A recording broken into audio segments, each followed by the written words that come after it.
Namaste. My name is Karine and I am an anesthesiologist. I work in a small public hospital in South Brazil.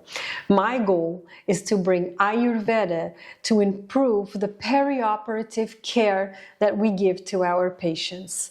At this hospital, we work with patients that come from our public healthcare system and that are in need of all kinds of surgeries. We attend general surgery, which includes gallbladder surgeries and hernia repairs, and we also attend oncological surgeries that sometimes are really big. I'm going to tell you a little bit about this story. This is our hospital, Associação Hospitalar Vila Nova. And this is Dr. Dirceu Dalmolin, the director of the hospital. The first step I took was to ask permission to work with Ayurveda in the perioperative setting of our surgical patients. Permission granted, I spent the first year giving lectures to all the clinical staff and co-workers in order to bring light about what Ayurveda was. After that, I began an outpatient pre-anesthetic evaluation program. This is an opportunity not only to make a thorough preoperative assessment, but also a moment where I can access information regarding health aspects important from an Ayurvedic perspective, as function of the agni of the patient, digestive capacity, the presence of ama, toxins in the body, Prakriti, the patient's primordial constitution, Sattva, the state of the mind, and many other aspects. They receive orientations about fasting and medication management, but also diet and lifestyle habits that can help them get to the day of the surgery in their best condition possible.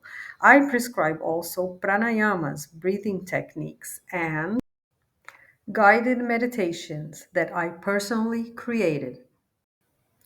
This is the moment that the patient is ready to receive anesthesia. If you observe carefully, you will see how similar this position is to an asana in yoga that is called Shavasana, a posture of total surrender. When I realized this, came the idea of doing a guided body scan with my patients just before inducing general anesthesia. During the surgery, I have made some very interesting observations with regard to the patient's prakriti and the way they tend to behave. Pitta types need higher doses of muscle relaxants. Vata types tend to be more unstable, and Kapha types tend to be so stable and deep into unconsciousness that sometimes are harder to wake up. In the recovery room, we tend to use less light possible and have aromatherapy through infusers for our patients.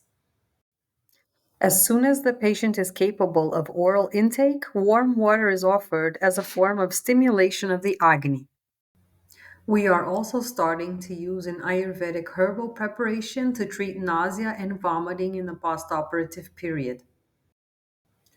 The first meal that is offered is an adaptation of an Ayurvedic recipe called Peya that's easy to digest and helps bring back the digestive capacity.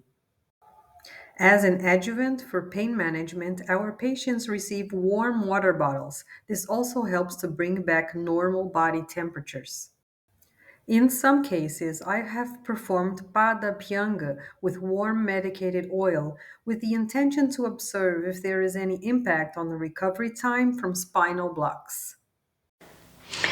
And so, as you can see, these are the first steps of a long, long journey we have ahead of us. At this moment, the biggest challenge is to bring the knowledge of Ayurvedic medicine to this kind of environment. What keeps me going? The smiles on our patients' faces and the motivation of my team with every little change I come up with.